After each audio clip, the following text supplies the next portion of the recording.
View previous episodes and more at www.thepublicbroadcast.com.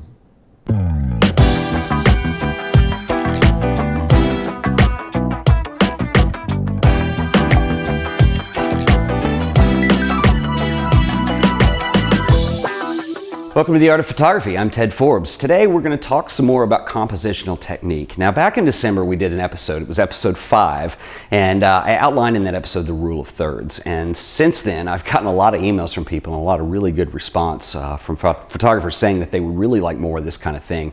And so what we're going to do is dive in today and we're going to talk about composition. None of this has anything to do with equipment or anything, and we're going to look at some photographs. But specifically I kind of want to draw an analogy here first of all, and I think a lot of people get a little bit confused on these types of things, but really there's kind of two types of photography that I like to view, and these aren't necessarily styles of photography, but they're approaches to photography.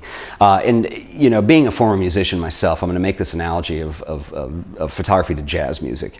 And if you look at one of the great jazz musicians like John Coltrane or Miles Davis, especially in jazz music, there's basically two approaches to playing in jazz. One, you have a compositional aspect where you have melodies or chord changes that stay consistent, and that's what defines a song. And then you have an improvisational element where the musician is able to improvise a solo over the top, you know, within a set of restraints that are predefined on that. They don't just play anything. They, you know, will play over the chord changes and play the right notes, things like that. So anyway, and I think photography can be a little bit like that too. You have, you know, things that are very composed that require a little pre-visualization to where you're in the studio and you kind of know what you're going for right up front, and that's more like composition where you're coming up with what you're going to do. And then there's improvisational photography, which actually is more like photojournalism or street photography, things like that, where you'll see guys like you know, the great French photographer Henri Cartier-Bresson or Robert Capa or guys like that you know, they're presented to act in whatever their surroundings are giving them at that moment. It's a lot less set up, it's a lot less composed. However, what we're going to look at today, and we're going to look at some of Cartier-Bresson's work specifically, but I want to show you that I think Cartier-Bresson, especially, you know, somebody who prided himself on being very improvisational in nature, there's still some compositional, you know, unity that you see from photograph to photograph a lot in his work, and I want to point out some of those things today. Before we get there, though, I want to mention one other thing. Cartier-Bresson, if you're not familiar with his work, was a French photojournalist in the really the 40s, 50s, and 60s, and later became a painter before he died. But anyway, he arguably is, you know, I mean, gosh, one of the greats in photojournalism. His photographs, he's got some very famous stuff you've probably seen before if you're not familiar with him that you'll recognize. But Cartier-Bresson spoke a lot of what he called the decisive moment. And basically this was kind of a hoity-toity way of saying that, you know, he knew the precise moment, the decisive moment of when to push the shutter release and take the shot. And well, okay, I agree with that, and that is a big part of the improvisational aspect of it. I guarantee you Cartier-Bresson knew what he was doing. He'd studied design. He had an eye for composition. There's certain elements they would look through, and we're going to look through some of those right now in some of his photographs. So come over with me and we'll check them out. Okay, today we're going to look at some Henri Cartier-Bresson's photographs, but first of all, what I want to do is just review a little bit. The last composition episode we did was on the rule of thirds, and just to reiterate what that was, if you have a blank canvas here, and I subdivide this, you know, both vertically and horizontally by thirds, you get these points of interest that occur. There would be 4 on a composition here, and roughly these you can kind of think of them as each point would fall 2/3 along the point of a line. So if we simplified this a little bit, if you simply have a line and you have, you know, point A and point B at defining the line, and then you put a point roughly 2/3 along the way, either here or here, you have again created some tension. And if I take this just a step beyond that, and I put a point here, let's put a point here, and let's pull this third point out, put it 2/3 along the way, you'll end up getting kind of this triangular shape. And you're going to see a lot of this in Bresson's work. That's why I'm bringing this up.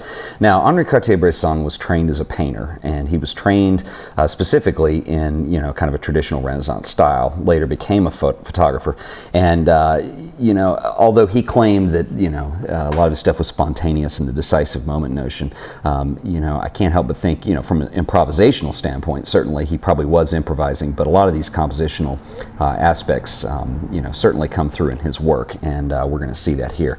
This first image I want to look at is actually a later image, and it's not one of the more popular Bresson works, but there's there's so many things going on right in this image that I think is so interesting. First of all, if you remember, Bresson was a painter, and this image was taken in Italy. And you have certainly the Renaissance aspect, Italian style of sculpture with the two sculptures that are here, and then of course the Bresson element of these two boys that kind of bring that improvisational feel into this. And you'll also notice you have these implied lines that happen, and mainly these points of where you see eyes and where you see people looking.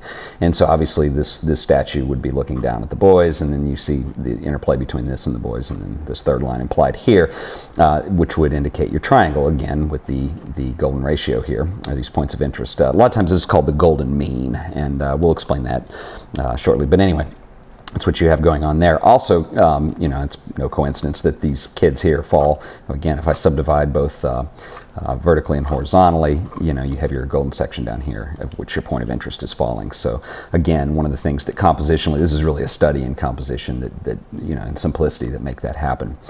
This is a little bit earlier image here. This is from 1932 with these two guys lying in a field in France. And again, decisive moment, give or take, but obviously you see the triangular shape that's implied directionally by the way their legs are positioned, where their heads are, that occurs in this photograph. And it probably was improvised to an extent, but it wouldn't work as well if they were both lying in the same position. So kind of interesting.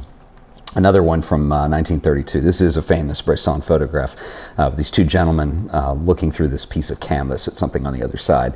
And I think in a classical sense, you do kind of have this triangular shape that extends out this way. You have this, another line that's kind of implied along the eyes here.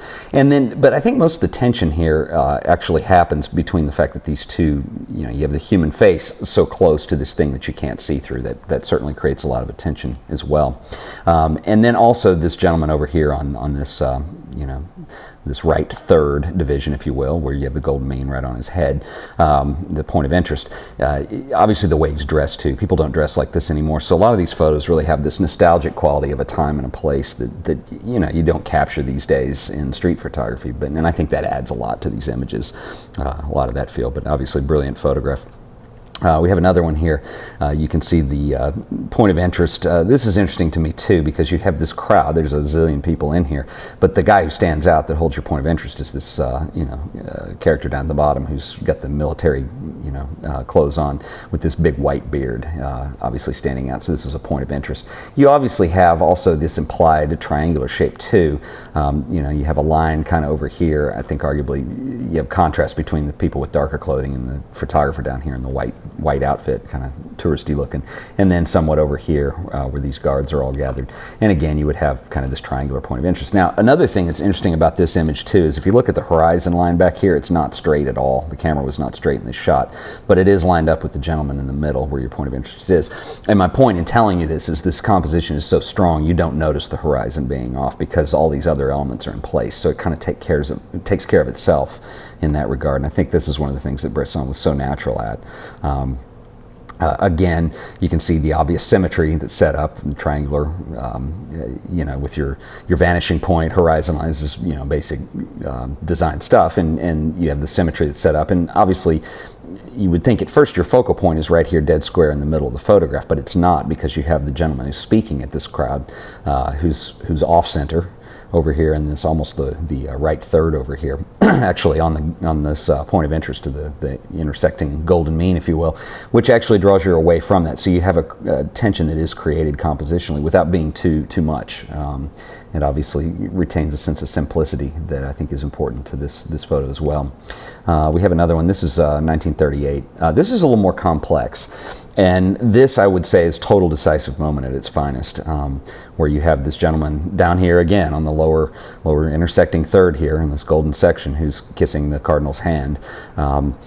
Obviously, that's a point of impact there, and Bresson, I'm sure, was thinking that at least on a subconscious level when he took this photo. He also took the photo at the right moment. So again, that's why I say this is a decisive moment at its best. Even the expressions on the faces of the people who are not particularly on the point of interest are extremely interesting.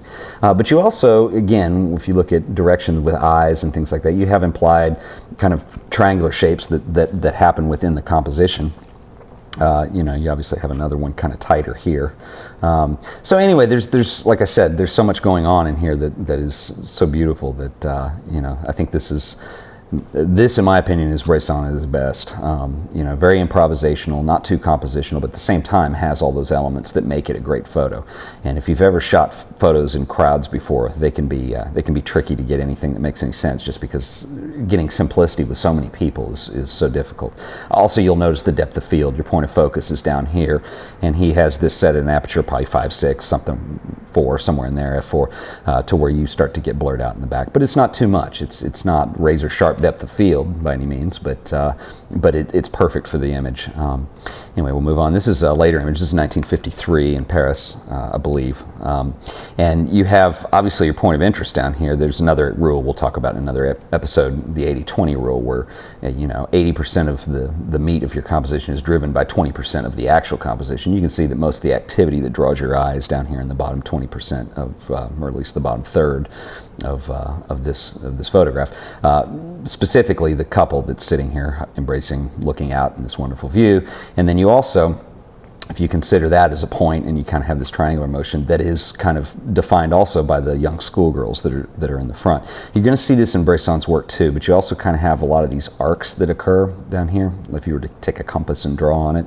And this is very important, and we'll see another image that uses this in a minute. But anyway, it sets up a very strong composition. This is obviously a beautiful landscape. It's very sharp, very detailed, but it wouldn't be the same photo. All the stuff that really gives it a lot of soul occurs in this bottom third down here in this triangular implication of a shape. Obviously wonderful stuff. Here's another image.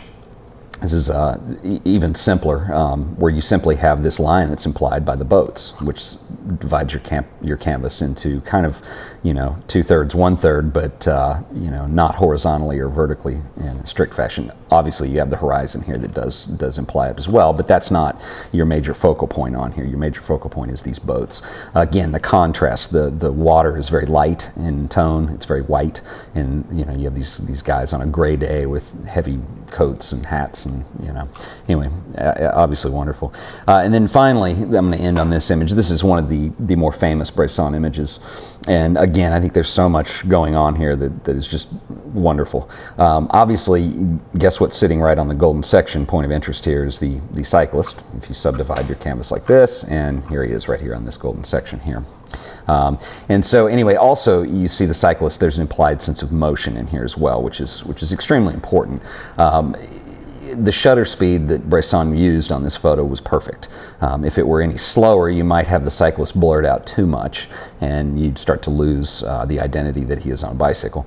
If it were slower, you would lose the sense of motion. He would be too sharp. He would be too in focus. So again, it's absolutely perfect. Also, the way the stairs, kind of are implied here.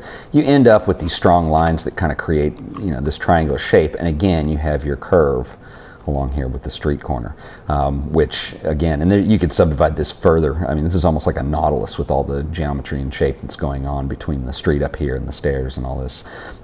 So again, you have somebody in Bresson who, interestingly enough, denied a lot of these things, and during his lifetime even claimed that he wasn't interested in photography. I think it's also worth noting that the time that he was the most active, you had this heavy fine art movement of surrealism going on at the same time. And his stuff was not surrealistic. It was really kind of borrowing a lot of elements from classical composition and Renaissance painting and things like that. So there's kind of a contrast there in the time that he existed. He was also more of a photojournalist and less of a fine art photographer. Obviously, that's arguable because you will see his work in museums now. But he really, encapsulated a lot of this notion of street photography and the whole decisive moment thing.